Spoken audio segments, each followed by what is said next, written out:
اهلا بحضراتكم معانا مره تانية وعن ثقافه الاختلاف طبعا اللي احنا شايفينها حاليا في مجتمعنا. هيكون حوارنا مع ضيفنا الاستاذ دكتور وليد هندي، استاذ علم النفس بجامعه القاهره، واستاذ دكتور وليد هندي استاذ علم النفس بجامعه القاهره. اهلا بك يا دكتور. اهلا بيك. دكتور وليد، حضرتك طبعا متابع يعني الاحداث المظاهرات النهارده، وطبعا كنا بالنادي او بيتقال لو في مظاهرات تبقى المفروض مظاهرات سلميه. ثقافه الاختلاف اللي موجوده في المجتمع للاسف شديد كان حضرتك بتشوفها من منظور علم النفس مختلفه اكيد عننا. ايه اللي شايفه حضرتك؟ هو طبعا يعني زي ما حضرتك قلت، هو الاختلاف هو كاتشر او عمليه ثقافه فعلا. يعني المفروض الواحد لو متشبع كيف يختلف مع الاخرين وعنده كاتشر او الثقافه دي، وعنده المنظومه الفكريه اللي تؤهله انه لما يجي يختلف مع الاخرين يختلف معاهم بنوع من الادب والتادب وتقبل الاخر، الدنيا هتختلف كتير. ولا سيما حضرتك الناس مش فاهماه ان الكون اصلا مبني على الاختلاف. يعني المولى عز وجل قالك في القرآن الكريم لو شاء ربكم لجعلكم أمة واحدة. فأصلا المفروض الإنسان مبني على الاختلاف. يا أيها الذين آمنوا إن خلقناكم من ذكر وأنثى وجعلناكم شعوبا وقبائل لتعارفوا. ربنا ما جعلش الناس مسطرة واحدة، خلى فيه الأفارقة وفيه الأسيوية، في آسيا وفي اللي في أوروبا، والأبيض والأسود إلى آخره. يعني حتى الجماد مختلف. يعني حتى الجبال تلاقي منها الابيض والاسود والاحمر وغرابيب سود زي ما ربنا قال في القران الكريم. حتى الزرع مختلف الوانه. حتى فسيولوجيا الانسان ذات نفسه اللي ماشي قدام منك دوت مختلف. يعني الناس كلها فاهمه ان درجه حراره جسم الانسان مثلا 37. الا تعلم حضرتك ان انت عندك مناطق في جسمك درجه الحراره 9، يعني تكاد تكون مجمده زي العين. عشان العين تمشي والنخله بتاعتها تشتغل لازم تبقى الدرجه بارده، فدرجه حراره العين 9. القلب 20، الودن 10. يعني عاوز اقول لك انت جواك ذات نفسك مختلف. فالاختلاف ده سمه كونيه، والطبيعي ان يكون في اختلاف، ولكن ما نحولوش الى خلاف. نعم. وهنا مربط الفرس وهنا شعرة معاويه. ما نحولوش لخيانه، ما نحولوش لاشياء يعني ما لا يصح ان تكون في مصرنا. بالظبط كده. هو يمكن حتى يعني انا سافرت فرنسا زمان، فلقيت هناك مثل بيعجبني قوي، بيقول لحضرتك انك تتفق مع الناس ده فن. احنا نبقى متفقين كده ولارج وحلوين وحبايب، ده فن حلو قوي. انك تختلف مع الناس ده فن من الفنون الجميله. ان مش اي حد يعرف يختلف مع الناس ويسيب الباب موارب ويسيب مساحه مع الاخر. انما احنا مشكلتنا لما بنيجي نختلف مع الاخر خلاص الويل والصبور وعظائم الامور، والكلام ده طبعا ابدا لا يليق. يعني يمكن انا جاي وسامع خبر بره ان في بعض المتظاهرين اتجرحهم او اشتبكوا او ناس يعني اتخانقت مع بعضيها. تذكرت حديث الرسول عليه الصلاه والسلام لما قال والله ان تهد الكعبه حجرا حجرا خير عند الله واحب من ان يراق دم مسلم. يعني القصه مش كده، كلنا مصريين. انا اخواني، انا فلول، انا ليبرالي، انا شيوعي، وات ايفر مش عايزين نقول المسمى. بقى مش عايزين نقول بقى المسميات بالظبط. اللي هي بتجرح او بتتسبب في بعض المشاكل. يعني يا ريت ان احنا نصل لدرجه بقى، يعني مش عايز اقول يعني نختلف وامر طبيعي الاختلاف، والاختلاف لا يفسد للود قضيه، لكن يعني نتطاول ببعض الكلمات. يعني زي ما مش عايز اقول حتى اللفظ، ايوه ده يليق بالشعب المصري بالظبط. وربنا قال واعتصموا بحبل الله جميعا ولا تفرقوا. نعم. واعتقد ان احنا كلنا في النهايه مسلمين. يعني حتى تلاقي العلماني المتطرف في العلمانيه ما بيجيش شمة الدين، يعني ناحيه القران دي ما يقدرش يمسها، يقول لك ما اقدرش، دي حاجه جايه من لدن الله من المولى عز وجل. يعني اذا حتى النهج الاسلامي القويم بيقول لك واعتصموا بحبل الله جميعا ولا تفرقوا. فالمفروض الاختلاف يبقى ثقافه، يبقى فن، يبقى تادب. يبقى انا لما اجي اختلف مع اللي قدام مني ما يبقاش خلاص اكفره او اهينه او اجرحه. يعني المفروض احنا دلوقتي طالعين من ثوره، الناس زي اللي مش حاسه ان في ثوره. مفاهيم الثوره الحريه والعيش والكرامه والعداله الاجتماعيه. لازم كلنا نتكاتف من اجل شعارات الثوره ايا كان وضعنا. انا شخصيا وبعلنها دايما وبقولها على الملأ، انا ضد الاخوان المسلمين وضد ايديولوجيه الاخوان قلبا وقالبا، وساظل حتى الممات.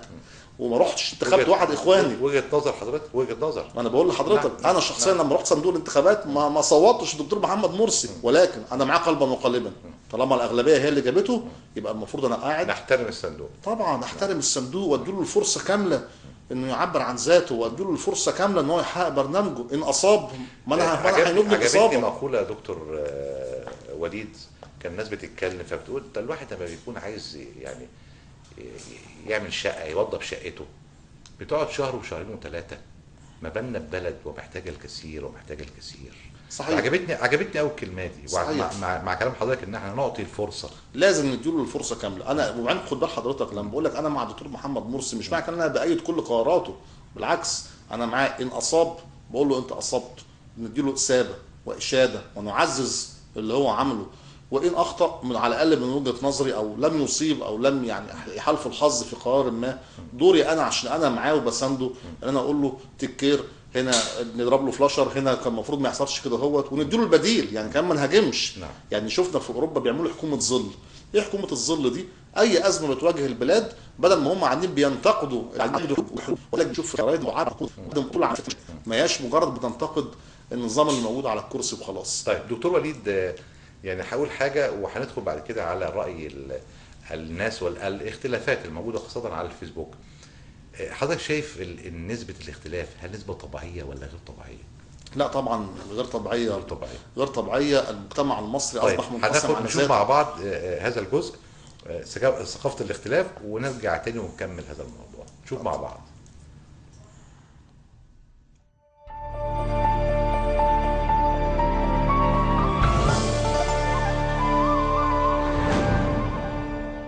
والله هو الموضوع المفروض ان انا اتقبل الراي الاخر، بحيث ان انا ممكن استفاد منه او اديله او اقنعه بالراي بتاعي. اذا كان رايي صح او غلط، ففي كلا الحالتين ان في الاثنين هيطلع منهم راي صح، فان انا اتقبل عشان استفيد ومش عشان اضر، عشان برضه افيد الباقي. والله لو حد طرح عليا راي مثلا مخالف اصلا وانا مش متقبله، هحاول اوصل له الصوره الصح يعني مثلا، واتناقش معاه يعني من غير خناقه ولا حاجه خالص. يعني في ناس تاخد الموضوع ده بسلبيات وخلاص، لا لازم نبقى بحياديه. يعني الرسول صلى الله عليه وسلم في حديث انا زعيم ببيت في ربد الجنه لمن ترك المراء، انا ما بجادلش وخلاص، لا لازم يبقى ليا راي بموضوعيه وبهدف. بخش بايد وبعارض على حسب ما انا رغبتي، على حسب فكري انا اقتناعي بالشيء، بس ما حدش يفرض رايه عليه. فيسبوك المفروض يعني الواحد يخش عليه للي يستفيد منه، ان احنا ندخل معلومات او نستفيد من معلومات، لكن انا اقول اي كلام كده انا او اشتم حد او اذي حد مالوش لازمه يعني بصراحه. على حسب الحاجه، لو انا هاوي الموضوع ده بقول رايي فيه، لو الموضوع لا يعنيني في حاجه ما بقولش رايي. نفس الكلام، لو الموضوع يستاهل بقول رايي، لو ما يستاهلش بطنش.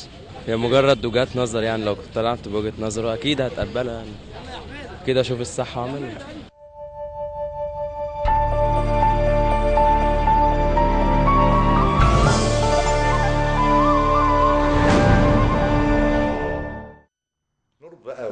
يعني السؤال لحضرتك، هل الاختلاف نسبته طبيعيه ولا مش طبيعيه؟ وطبعا سمعنا الشباب مع بعض نربط بقى لا طبعا بصوا حضرتك نسبته غير طبيعيه، وملامح الاختلاف بدت فين؟ يعني مقاومات اي دوله هي عباره عن ارض، والشعب اللي بيعيش على الارض، والسلطه بتحكم هذا الشعب.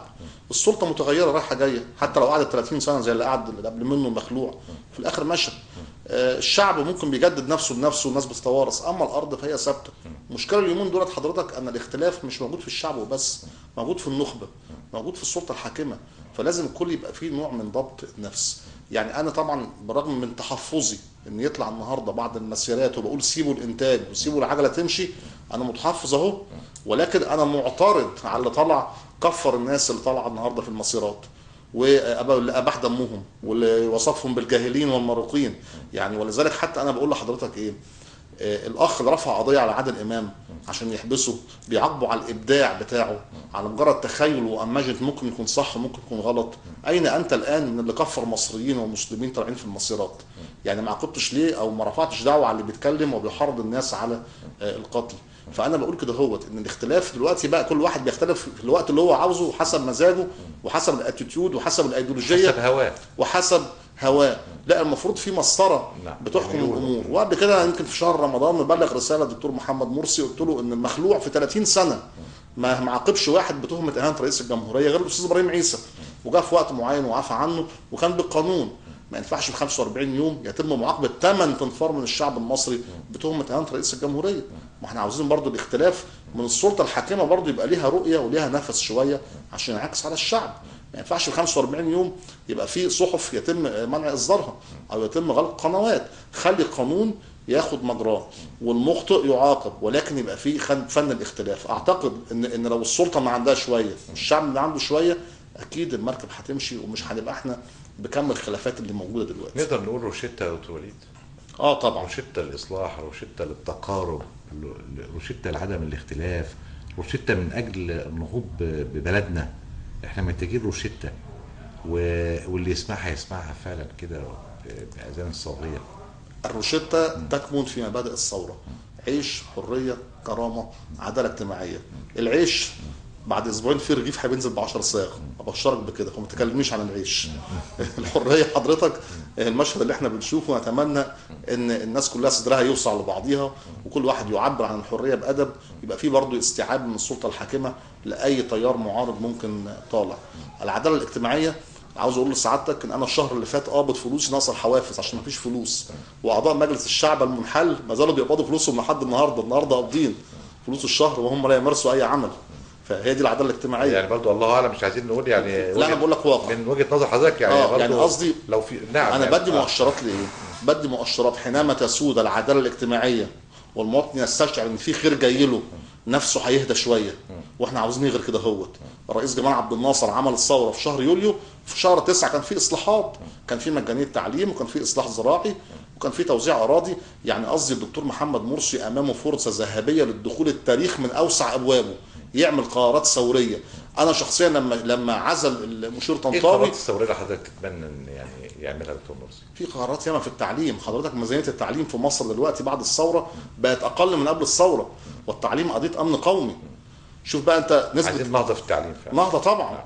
اديله ميزانيه، اعمل حلول للجامعات، كبر الجامعات، خلي في مقاعد كتير جدا اللي طالعين من الثانويه العامه، غذي الروافد اللي هي بتغذي الجامعه بعد الثانويه العامه زي دبلوم الزراعه والصناعي والتجاري والازهري.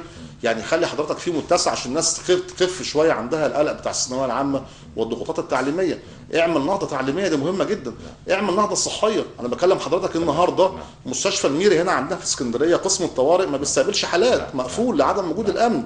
يعني قصدي الدكتور محمد مرسي في ايده عصا ذهبيه ان هو يعمل حاجات وقضايا ملموسه للمواطن المحتاج في الصحه، في التعليم، في العيش، في الرواتب. وانا اعتقد ان هو قادر على كده، واعتقد ان حزب الحريه والعداله عنده كوادر مفكره وعندها فكر عالي جدا ممكن تحقق الكلام ده. انا بقول له ابتدي اشتغل. انت لو اشتغلت والمواطن البسيط انعكس عليه هذا الكلام مش محتاج حاجه اكتر من كده. نعم. بدايه النهارده ناس كتير جدا ما نزلتش، يعني عندها الامل، يعني بدا التفاؤل. ايوه يعني يمكن حضرتك يعني لاحظت النهارده، وحضرتك يعني استاذ علم النفس، فاكيد طبعا الفعل اكيد بتبقى عند حضرتك. صحيح يعني. وانا حتى من قبلها بكام يوم قلت انا واحد معارض للاخوان المسلمين، ولكن انا بقول ما حدش ينزل، بقول يا جماعه سيبوا الناس تشتغل واحنا نساعدهم، بس يشتغلوا شغل حقيقي مش مجرد شغل وشغل معمول وخلاص. بشكرك دكتور وليد. طبعا موضوع يعني محتاجين نتكلم فيه كتير، لكن عشان وقت البرنامج وفي ضيف معانا تاني، بشكر حضرتك دكتور وليد هندي استاذ علم النفس بجامعه القاهره. شكرا لك يا دكتور. اهلا بك.